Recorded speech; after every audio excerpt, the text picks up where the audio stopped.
Çelûxwarên Îran û Amerîkayê. Trump dibêje pîr Başe, li Teheran jî dibêje Başe, li dibe ku nebaş be.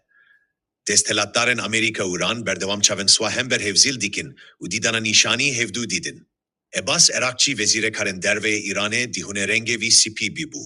Li îro balkîşan serdan û standinin nerasterast li gel Amerîkayê yên li Umanê û got divê şebatên dewlementkirîna uranyumê bîdomin.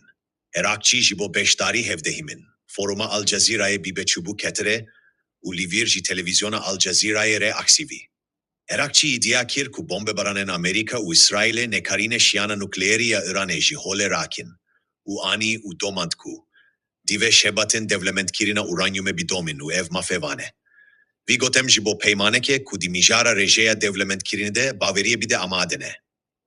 Erakçî diyar kir ku wan ji bo dan û standinin bi Amerîkayê re destpêkeke baş kiriye, lê ji bo avakirina baweriyê di navbera her du welatan de pêdivî bi demeke duv dirêj heye. Vezîrê karên derveyê Îranê di berdewamiyê jî de zêde kir ku moşek bi tî awayî nabe mijara dan û standinan çimkî ev mijar ji bo parastîna me ye. Erakçî destnîşan kir ku divê dan û standin jî her cure gef û fîşaran dûr bin û duçare kir ku ev jî Amerîkayê li benda nezîkatiyeke bi vî rengîn e. Vezîrê Îranî li ser êrişeke muhtemel Amerîkayê jî hişyarî da û got, eger Washington êrişîme bike, derfeta min îne ku em êrişî axa Amerîkayê bikin, lê em dê baregehên wan li her dere bîdin. Jî hêla din ve ev gotinên Erakî bervaj û hatin ragehandin, ku danêstandin rastexwe beye û ev bi hevdûre roniştîne. û şert û merçên Amerîkayê her di cihê xwe de ne. Lê dervey civîn û veşartî çi çêkirin nediyar e. Dan û standinên nukleerî yên di navbera Îran û Amerîkayê de ku hezîrana 2025 piştî êrişên İsraîl û Amerîkayê yên li ser Îranê hatîbûn birîn li Umanê. Dan û standin di demekê de hatin kirin ku givaşa swînê di navbera Teheran û Washingtonê de duçare bilind bûye. û Washingtonê li herêmê hêzên swê yên leşkerî li dijî Tehranê zêde kirine. Dîdan û standinan de serokatiya şandeya Îranê vezîrê karên derve Ebas Erakçî dikir û nûnerê taybet ê Amerîkayê rojhîlata navîn Steve Witkoff jî nûnertiya Amerîkayê dikir. Berdevkê Wezareta karên derveyê Îranê İsmail Bekayî li ser hevdîtinên bi Amerîkayê re gotibû. Dan û standinên di navbera Îran û Amerîkayê de yên li mesketê bi lîhevkirîna doma çivîna ye. Amerîka jî bilî rawestandina dewlementkirîna uranyumê daxwazge ku durahiya moşek û fûzeyên Îranê û şiyana wan jî var sînordar kirin. Piştî hevdîtinan, serokê Amerîkayê Donald Trump, diyaloga di navbera Witkoff û Erakçî de vekî pîr baş penaseke ragihand ku alî destpêka hefteya be duçare vêrin ba. Hew, vezîrê karên derveyê Îranê Erakçî jî hevdîtin vekî destpêkeke baş penase kir, lê diyar kir ku domandina pevajoyê bi şêviren li paytextan û biryarên stratejîk ve girêdayî ye. Her çikasî reftar û kiryarên her du alyan jî cîhanê re naskirîne jî, lê dîsan jî herkes çavre fitne û lêbin komara İslamî û lêyizên Trump dike. Kushner met with Iran's foreign minister today. You also had Brad Cooper there, the head of CENTCOM.